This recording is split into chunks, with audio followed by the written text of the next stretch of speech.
வணக்கம். தயங்கி நிற்பவர்கள் ஒருபோதும் தங்களுக்கு தகுதியான இடத்திற்கு சென்று சேர்வதே இல்லை. என்னுடைய சிறு வயது ஞாபகம் வருது. நான் 2ஆம் வகுப்பு படிக்கும் பொழுது எனது வகுப்பு ஆசிரியர் பள்ளிக்கு வந்த உடனே யாராவது ஒரு ஆள் எழுந்து வா அப்படின்னு சொல்லுவாங்க. ஏன்னா ஏதாவது ஒரு வேலை கொடுப்பாங்க, இல்ல ஏதாவது கேள்வி கேட்பாங்க. அதுக்கு பயந்துட்டு ஒருவருக்கு ஒருவர் நீ போ அப்படின்னு சொல்லிட்டு இருப்போம். ஒரு நாள் அதே மாதிரி எங்க வகுப்பு ஆசிரியர் வந்தாங்க. வந்த உடனே ஒரு ஆள் எழுந்து வா அப்படின்னு சொன்னாங்க. ஒருவருக்கு ஒருவர் நீ போன்னு சொல்லிட்டு இருக்கோம். ஆனா ஒரு பொண்ணு எழுந்து போயிட்டா. போன உடனே ஆசிரியர் அவ கையில சிவப்பு ரோஜா பூவை கொடுத்தாங்க. எதிர்பார்க்கவே இல்லை நாங்களாம். உடனே கொடுத்தது மட்டும் இல்லாம அவ தலையிலையும் வச்சு விட்டாங்க. ரொம்ப மகிழ்ச்சியா இருந்தது, எங்களுக்கு ஆனந்தமா இருந்தது. ஆசிரியரே அவ தலையில அந்த ரோஜா பூவை வச்சு விட்டதை பார்க்கும்போது அவ்வளவு ஒரு மகிழ்ச்சியா இருந்தது. ஐயோ, இந்த தருணத்தை நம்ம இழந்துட்டோமேன்னு சொல்லி ஒருவருக்கு ஒருவர் ஆதங்கப்பட்டதுண்டு.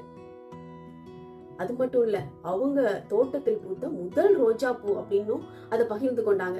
ரொம்ப எங்களுக்கு ஆனந்தமா இருந்தது. ஆசிரியர் வீட்டுல பூத்த முதல் ரோஜா பூவை அவ தலையில வச்சு விட்டாங்க அப்படின்னு சந்தோஷமா இருந்துச்சு. நமக்கு அந்த சந்தர்ப்பம் கிடைக்கலையே, நம்ம அந்த சந்தர்ப்பத்தை இழந்து விட்டோமே அப்படின்னு நினைச்சு ஆதங்கப்பட்டதும் உண்டு. அது ஒரு சின்ன விஷயம் தாங்க. ஆனா ஒரு சின்ன தயக்கம் தான் நம்ம வாழ்க்கையில கிடைக்க வேண்டிய ஒரு பெரிய சந்தர்ப்பத்தை, வாய்ப்புகளை, ஒரு சந்தோஷமான தருணத்தை இழக்க வைக்குது அப்படின்னு சொல்லலாம். எதுக்காக இந்த தயக்கம்? எதுக்காக இந்த பயம்? ஏதாவது ஆசிரியர் கேட்டுருவாங்களோ, நமக்கு தெரியலன்னா என்ன பண்றது, நமக்கு முடியலன்னா என்ன பண்றது, நம்ம அசிங்கப்பட்டா என்ன பண்றது, அந்த மாதிரி பலவிதமான பயம், ஒரு அச்சம், அதெல்லாம் உங்களுக்கு இருக்கும். என்ன கேட்டா தெரியலன்னா தெரிஞ்சா சொல்லு, தெரியலன்னு நில்லு, ஜஸ்ட் ஃபார் ஃபன்.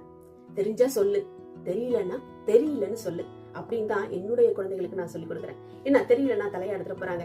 ஆனா இழந்த வாய்ப்பு திரும்ப வராது இல்லையா? அதனால வாய்ப்புகளை நம்ம பயன்படுத்திக்கணும். தயக்கம் வேண்டாம், தயங்கி நிற்க வேண்டாம், இயங்கி செல்வோம்.